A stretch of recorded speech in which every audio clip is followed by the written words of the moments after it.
something that will distract you, make you think about a difficult emotional moment, remind you that you have a wedgie, you'll get math that you can't work out. Something will come up. In 100 questions, that may not have come up for you in 25. So I want you to do this in the one sitting, at least for each of them. So you can do the 98 on Saturday and the 03 on Sunday. That's fine. But I want you to do each of them in a 90-minute block with no technology, no notes, cold turkey. Don't look at the questions, please. Yes? Is there an answer sheet so you can see which ones you... I'll give you your answer sheet next week, so you'll be able to grade. Cool. You'll be able to reference which topics you're weakest in. You'll be able to do an analysis and be like, wow, out of 37 energy questions, I got 20 of them wrong. That's my weakness or whatever. Yes? Is there a guessing penalty on First of all, there is no guessing penalty on AP tests. Second of all, just in case you're curious, any test that has a guessing penalty is better for you. You should guess more on a test that has a guessing penalty. There's a bigger incentive for you to guess if the test has a guessing penalty. Because the guessing penalty is actually a way to give you partial credit for educated guesses. If it had been explained this way, more students would have guessed and wouldn't have gotten rid of it. The reason that they got rid of the guessing penalty is because idiot teachers who don't know math told their students not to guess because of the penalty. But the term guess penalty is a misappropriation of the term by people who don't understand math. It is a statistical wonder that they could give you partial credit to measure how educated your guessing was. A more educated guess is more likely to get the right answer and less likely to get the negative opposite. So that a truly blind guess 100 times over will give you a 0, but a slightly educated guess 100 times over will give you more points. The quote-unquote guessing penalty was actually a way to reward educated guessing. And they realized that idiot teachers had convinced students not to guess, so they got rid of it. It's unfortunate. Any test that has a guessing penalty, you must guess. That's the whole point. It's not a penalty. It's a reward for educated guessing.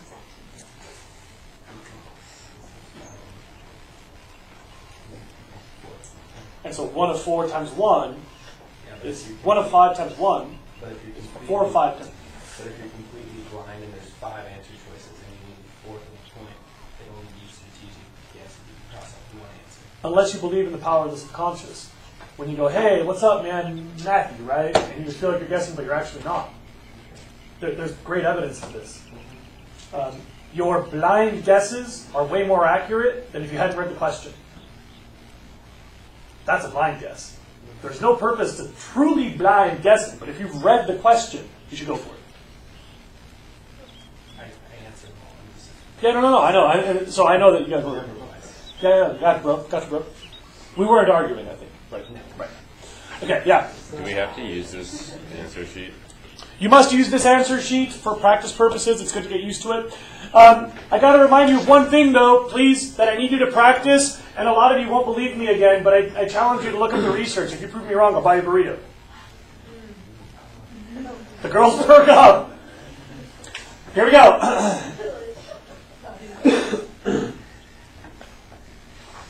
If you get stumped on a question, you should move on and come back to it later. I know that it's counterintuitive, especially because, warning, a lot of people blow it. They skip question 33, but not answer 33. Right? Everybody's afraid of that. So you don't skip. Bad choice. Very bad choice. Watch. Anyway, fast on 1, fast on 2, fast on 3, fast on 4, fast on 5, fast on 6, fast on 7, fast on 19, fast on 20, fast on 21. On 22, you're... Oh, dang it.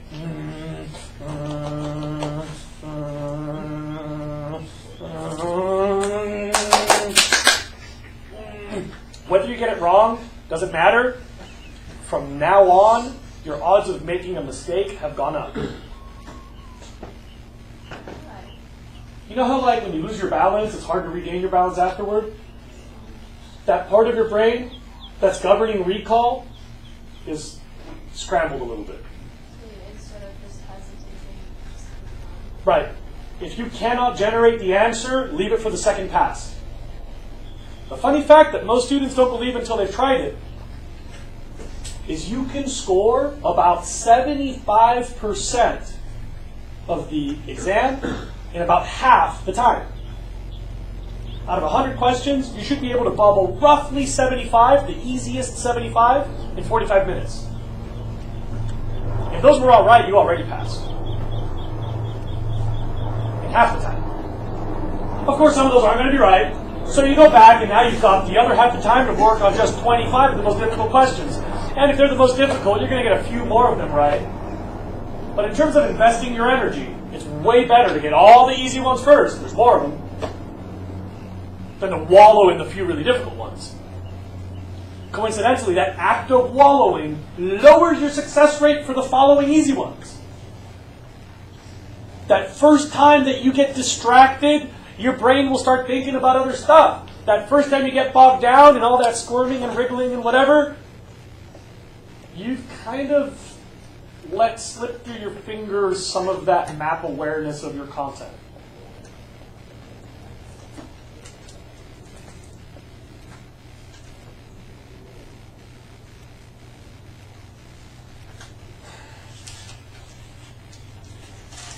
There's a question that has like a document base, like it just takes a long time to answer it, don't even read it. I mean, if you were going to run out of time anyway, why run out of time investing your time on really long ones instead of investing your time on 10 really short ones? It don't make no sense. It's like wipe them before you poop.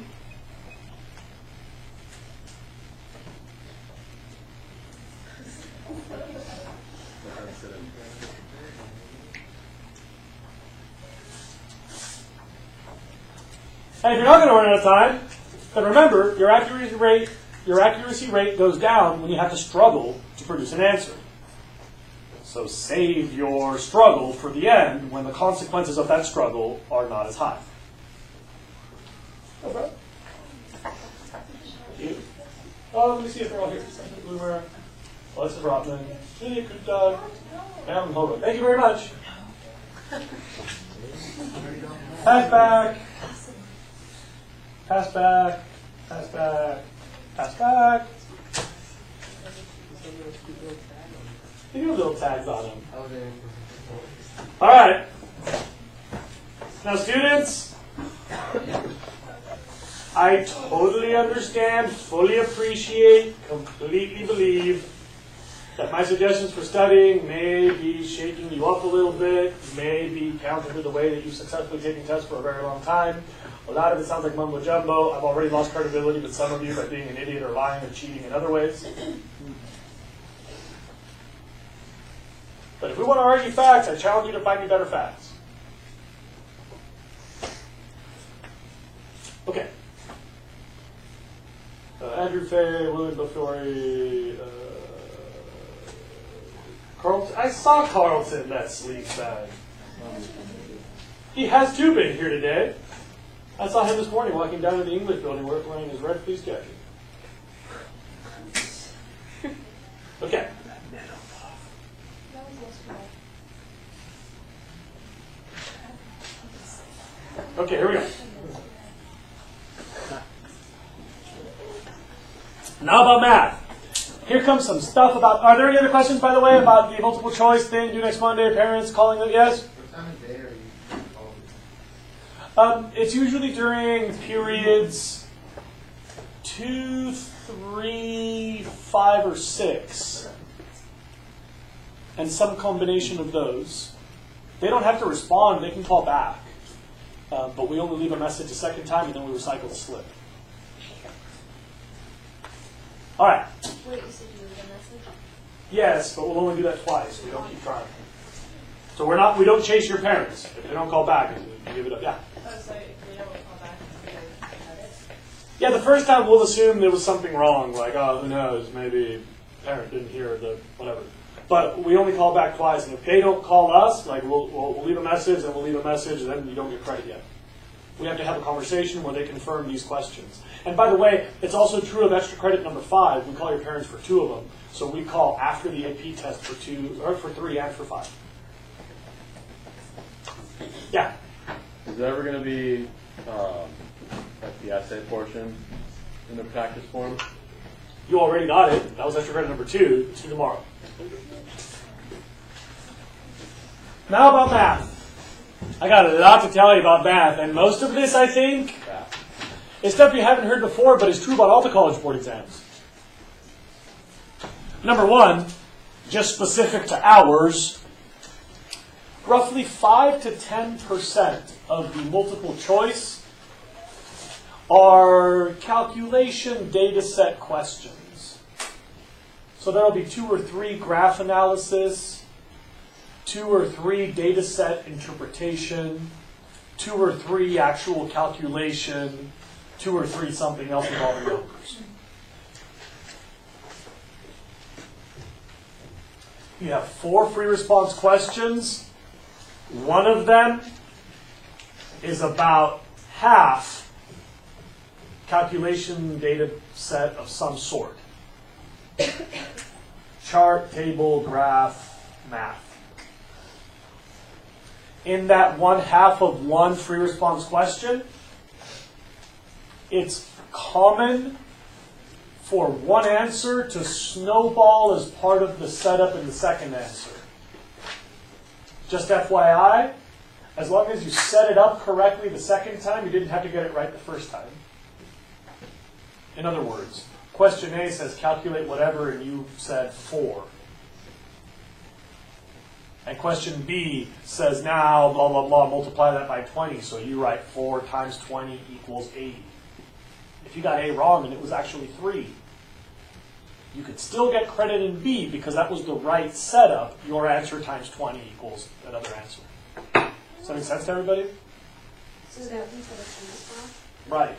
So, as I told you before, you must show your work, not because you need to prove your calculation skills. You need to prove you didn't cheat. It's way easier to cheat on multiple choice than it is to cheat on... it's way easier to cheat on math questions than it is to cheat on free response questions. Let's see. 4. And so, because it's so easy to cheat on numerical questions, they don't need you to prove your calculation potential. They need to prove that you generated your own answer. Coincidentally, one of the questions will usually be setting up an answer. Like this variable times this variable becomes that variable. And the answer is, in many cases, irrelevant. It's not where the point is awarded. It's for the setup of the equation. In other words, if you show your work, they don't look at the answer. They just look at the work. Answers without work are never awarded credit. I'm talking about free response. There's no place to show your work in multiple choice. Yes? But there are going to be questions like 500 billion times 35,000. Yes. I want you to do that. Yes. They may not ask you billions times 100,000s, but they'll ask you a question where scientific notation literacy makes it really easy. Remember, when you multiply numbers in scientific notation, you add the exponent and work the equation for the decimal. Anybody else? Yeah. Are we gonna have to memorize that like 1 acre equals 0.0000? The only conversion factors you have to memorize, and I've told you this already, common metric system, units of time, basic length versus area versus volume, inches, feet, yards, and scientific notation versus decimal. Your beat that. Who's got you?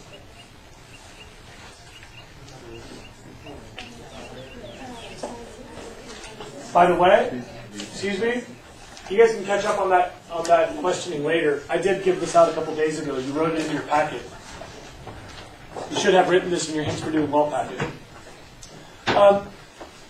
Regarding those conversions, any other conversion, they would give it to you.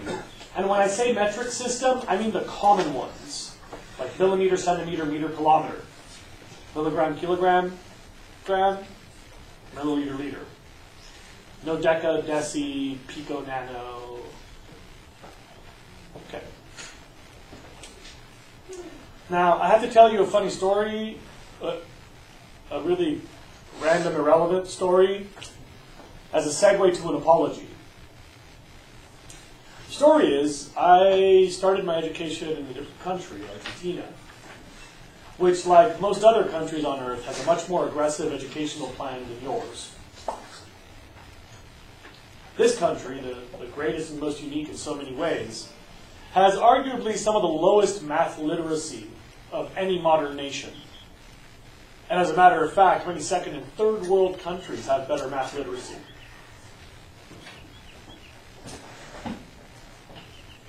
Your educational system is spectacular and unique in many ways. We deal with a much more diverse population of students. We offer free education to all students at a guaranteed right. Bam! But the pace of our math education is very, very slow. In Argentina, I was halfway through the through the third grade, when I had to leave, come to this country, and restart the third grade. In Argentina, halfway through the third grade, I carried a briefcase to school, used a fountain pen to do all my work, and journals.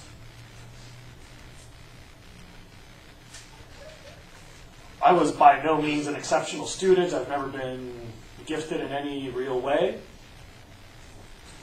But when I came to the United States, except in the language of love, but when I came to the United States, my math literacy was equivalent to your 7th or 8th grade level. And so I was an ESL student that couldn't find a math class at the elementary school. So during the math period, I had to go to the principal's office and do programming on a computer because that was the only way to keep me busy.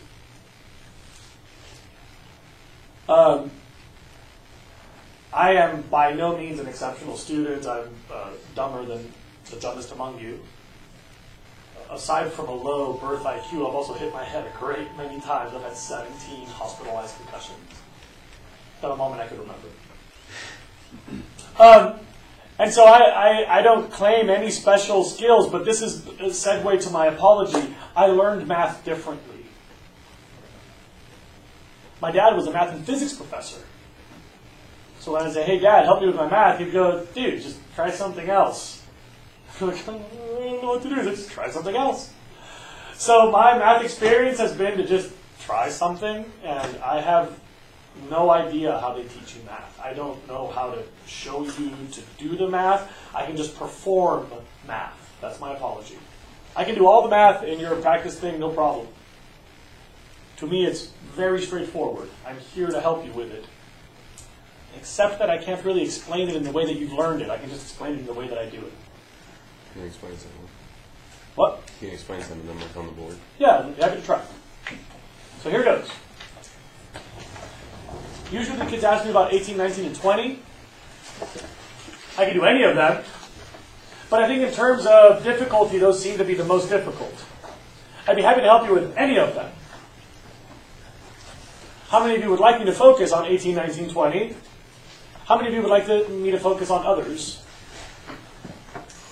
18, 19, 21. I'm sorry. Afterward, I'd be happy to help you with the others. This is usually the way it goes. I'm not picking. Before I do that, I got to be sure we're on the same page about something. Does everybody agree? Seriously. Does everybody agree?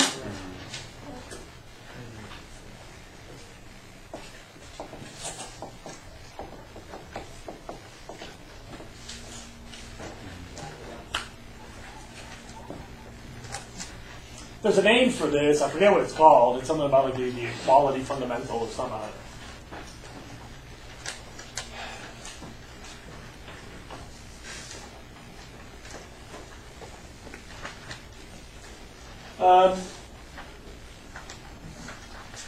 Unit conversions are just a way to multiply some value times 1. You see, if 12 inches equals 1 foot, then what you've written are two things that are the same. That's like this. And when you put one of them over the other, that's just 1. Do we agree with that? So 12 inches over 1 foot equals 1. And by the way, that works the other way. Right?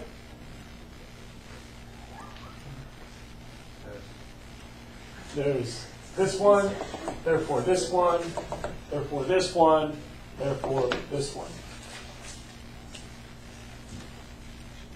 All I'm doing is manipulating 1. Now, the part that I have to try to wake you up for is that in AP Environmental Science calculations, basically, it's all probably 6th to 7th grade calculation skills, and the rest is unit conversion. The only unit conversions you have to know are the ones I told you earlier. So the rest, they'll give you.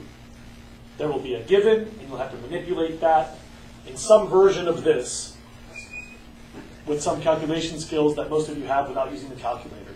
There's good news for you. The numbers are usually easy. So you'll get something that looks really scary, and you go, oh dang, I don't know what I'm going to do with that, it's so scary. And then you do some other math, and then you'll get some other number, like, oh dang, this is just too gnarly. But when you set up your equation right, you get these elegant, easy answers.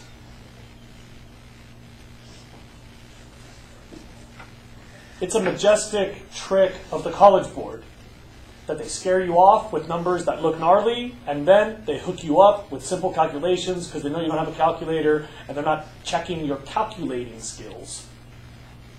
They're checking your math concept skills. Don't be afraid of the big numbers. They usually will end up in a really simple calculation.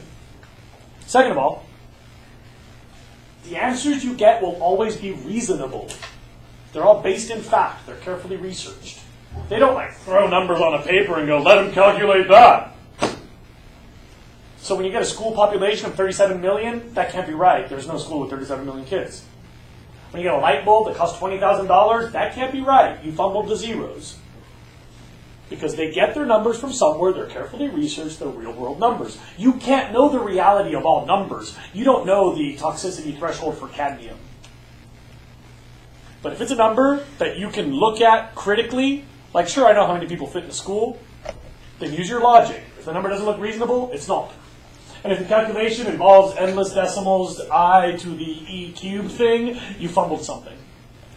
Because the calculations are not testing your ability to do long division and long multiplication. They're going to give you really nice, elegant, simple answers. Everybody got that?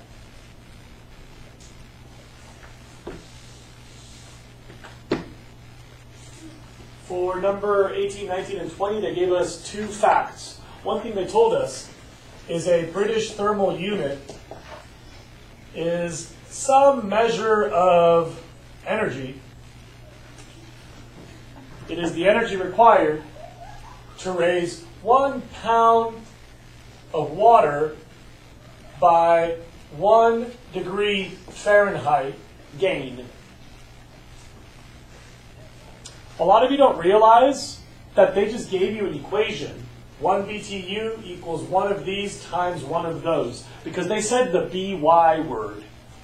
2 by 4 is written 2x4, and it means 2 times 4, right? When you see by, that means multiply.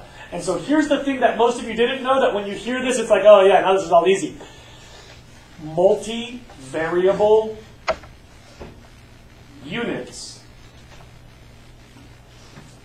This is a unit with 2 variables, are described in English. So a pound, by, a degree. If it said per something, that would be divided by something. Do we agree with me so far? Or do I'm not trying to say anything confusing. I'm trying to make sure we're all on the same page with the basics, because I think it goes really fast. There was another given, too. They said 8 pounds water is 1 gallon water. So that, like this, because it's the same thing, can be written like that. Do we agree with me? This conversion factor is just a 1 when you put 8 pounds over 1 gallon, that's equal to 1. It's a transformation of units, not of values. Agreed? It's a conversion factor. I fear I'm losing people and they don't ask because they're like, oh, everybody else gets it and I don't get it. But usually you're not the only one, so can I help with anything so far? Yeah. Were you just supposed to know that a gallon is 8 pounds? They gave you that. That was a given. It's above the number 18. And remember, the only thing you're supposed to know is the simple metrics, units of time, measurements of area volume. Anything else they must have given you. Look at the paper again. Millicenti kilo. Yeah. What we're going to have to know for chemistry, we're going to have to know atomic mass or Only the chemistry review content. So the basic atomic structure, the proton, neutron, electron, nucleus, that's it. and equations. Yeah, nothing you need to memorize. They would give you the periodic table, for example, and then you need to use it. Anybody else? Yes. Can you do one of the like 5 through 8? I'd be happy to, but I was just setting up 18, 19, 20, so now we can go really quickly. Can somebody please... Oh, no, I have it right here. 18. Watch this. 18 says, how much energy to raise the temperature of 1,000 gallons by 25 degrees Fahrenheit? What have they given me I could use to answer that? The water. 8 pounds is 1 gallon? How does that help me? And then you can make it into gallons and pounds and find the BTUs. Right. Look, they said how much energy? They gave me a unit of energy. They said BTU is the energy. And so I could give them BTUs if only I knew pounds of water in Fahrenheit. I know the Fahrenheit, but I don't know the pounds of water. Oh wait, I do know how to go from gallons to pounds. So watch. If I could multiply this by 1, but change the units, I would be looking at the same value, but with a different unit, right? Pounds and Fahrenheit is what I was looking for to define BTU. Then I could give them their answer. And so, I'm going to do the pounds, gallons thing. Which one goes on top and which one goes on bottom so that I can get rid of gallon? Gallons go on bottom, so they'll cancel out. I got to put gallons on the bottom, pounds on top. That would let me cross off gallon, and then I'd be looking at Fahrenheit pound. And Fahrenheit pound, that equals BTUs. That would give them an answer. Agreed? And so, that times this, the 8 goes right there, gives me 200,000. If you'd like to stay, I can work on 19 and 20 in like a minute each. Sure, yeah. Tomorrow.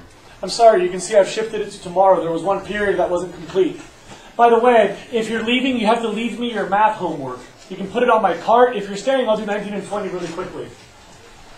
For number 19, it says, how many degrees Fahrenheit?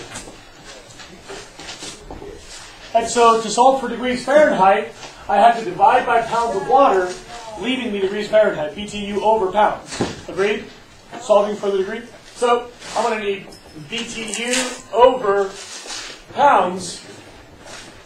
They've given me the right BTUs. But instead of giving me pounds, they gave me gallons, some number of gallons. No, pounds. They gave me 100 metric tons. So 1 metric ton. I don't need tons. I need pounds. Leave it on my cart. So I will convert 1 metric ton into pounds, knowing that it's about 2,200. It's actually 2,205. They gave you that. I didn't know that. It's on a piece of paper in the appendix they gave you. So knowing that, this divided by that equals 50, because I can cross off metric tons, and BTU over pound lets me solve for Fahrenheit. Agreed? Yes. Finally, number 20. If 500,000 BTU are available to raise temperature from 20 to 80, how many gallons? Okay, so they want to know how many gallons. Well, that's a couple of steps. They gave me BTU and temperature, right? So with those, I could solve for pounds. But pounds isn't good enough. They're asking for gallons. So watch what I do. They said 500,000 BTUs.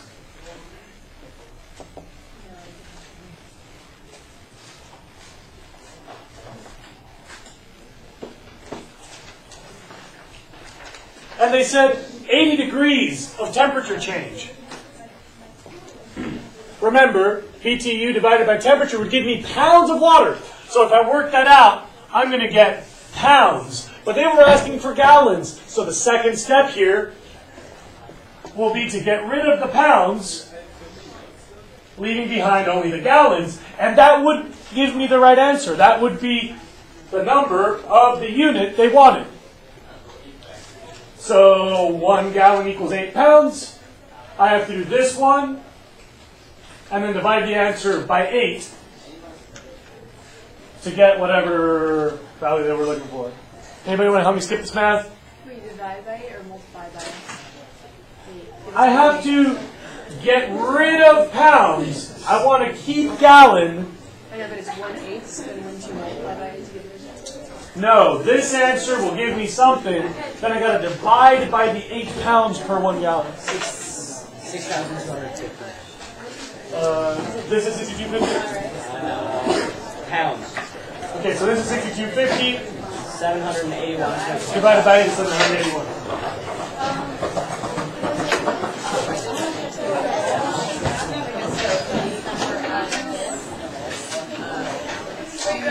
No, that's all one unit. Pounds of water and pounds of water. What's the other deal? There's no I don't know when I'll be